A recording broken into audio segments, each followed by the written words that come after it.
Je dis bonjour à tous les entrepreneurs qui m'écoutent.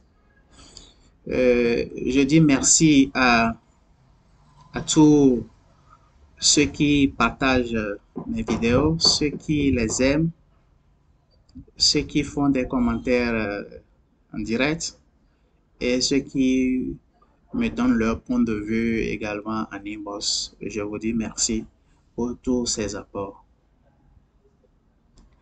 Je voudrais donner une précision que je suis un enseignant de gestion de projet. Mais avant d'être enseignant de gestion de projet, je suis un chrétien qui un jour, Jésus-Christ a fait grâce, qu'il a rencontré, qu'il a sorti du péché et qui a commencé à me laver, à me préparer pour la vie éternelle. Alors, si tu as déjà suivi un de mes cours dans une université, tu comprendras certainement que je ne cache jamais ma foi chrétienne.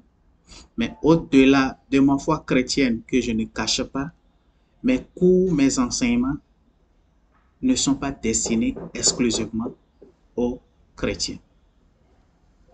Alors, les entrepreneurs sont composés des chrétiens et des païens. Et toi qui penses que mes cours sont dispensés rien que pour les chrétiens, je voudrais te dire que ce n'est pas le cas. Et je te donne cette précision que les gens que tu mets dans la catégorie de non-chrétiens, ils lisent la Bible plus que nous-mêmes les chrétiens. Je me rappelle en 2014, j'ai préparé un programme d'évangélisation à Cambouessin, une banlieue de la ville de Ouagadougou, et j'ai rencontré un vieux. Quand tu vois tous ces doigts-là, tous ces doigts sont remplis de bagues de fétiche. Même les doigts de la main droite, toutes sont remplies des bagues de fétiche. En tout cas, une cinquantaine sur tous ses doigts. Et le jour-là, le vieux là me dit que lui, il a 12 versions de Bible chez lui à la maison. Alors, un païen qui circule de féticheur en féticheur, pourquoi penses-tu qu'il y a plusieurs versions de Bible chez lui? Plusieurs personnes ne sont pas chrétiens. Quand tu vas dans leur chambre, tu vas trouver la Bible de Jérusalem, les premières Bibles. Les pays qui ont fait confiance à la Bible, ils ont utilisé la Bible et aujourd'hui, ils sont des pays développés et ils sont en train de prendre la place des superpuissances économiques dans le monde.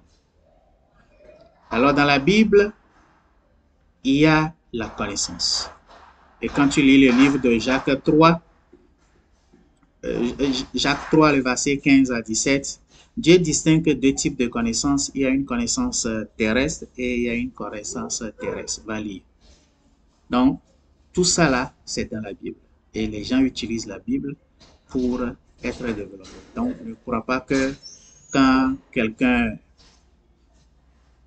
enseigne, il faut forcément que ce soit, quand un chrétien enseigne, il faut forcément que ce soit les chrétiens. Alors, les exemples que je donne, si quelqu'un, qu'il soit chrétien ou pas, s'il a pu utiliser la loi de la semaille et de la moisson et que ça marche très bien, moi je donne cet exemple.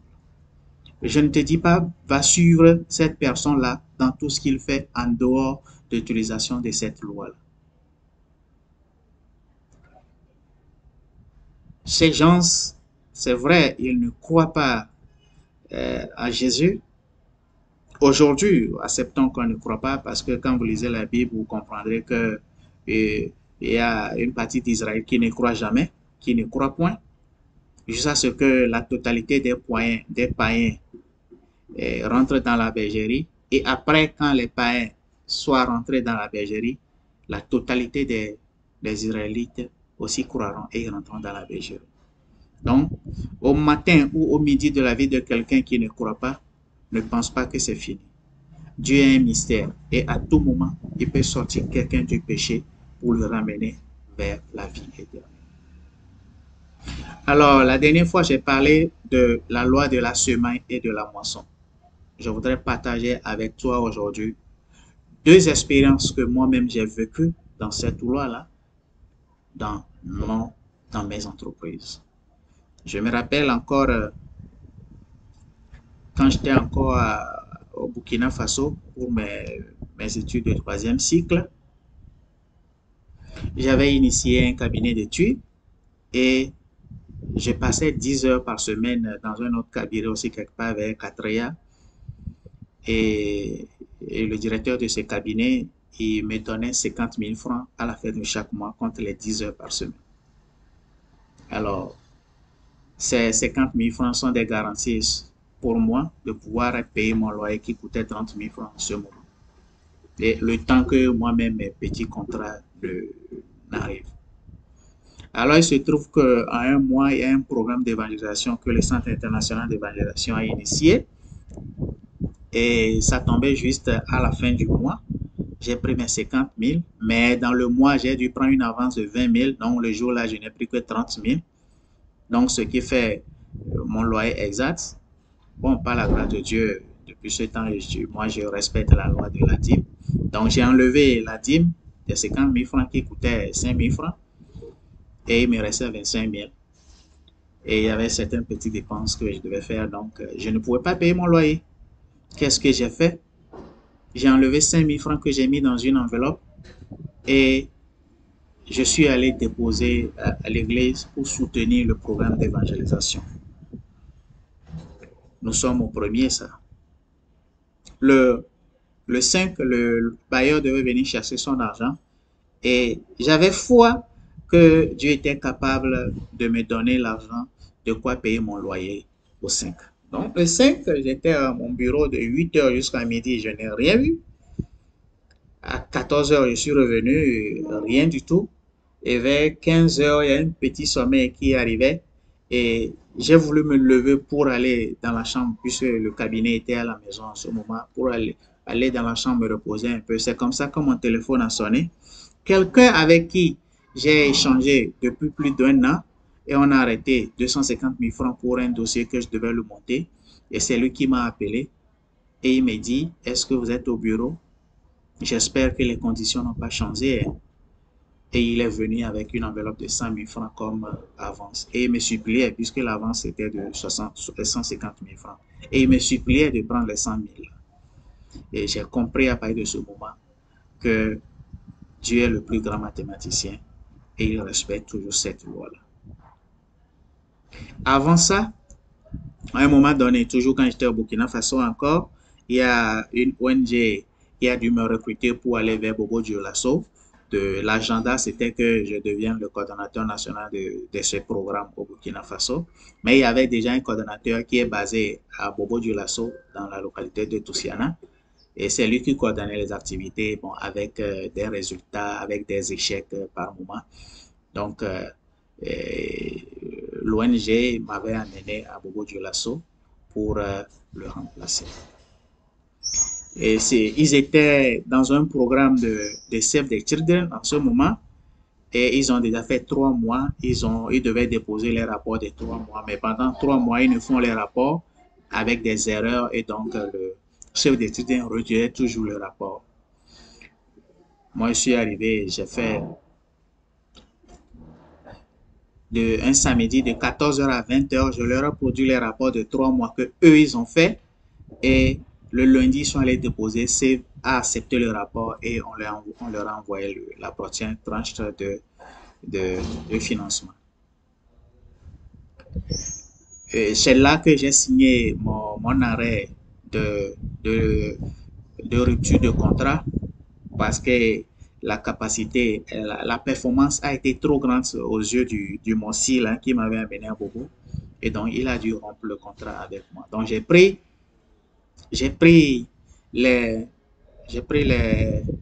mon salaire d'un mois qui était de 300 000 et je suis rentré à Ouagadougou.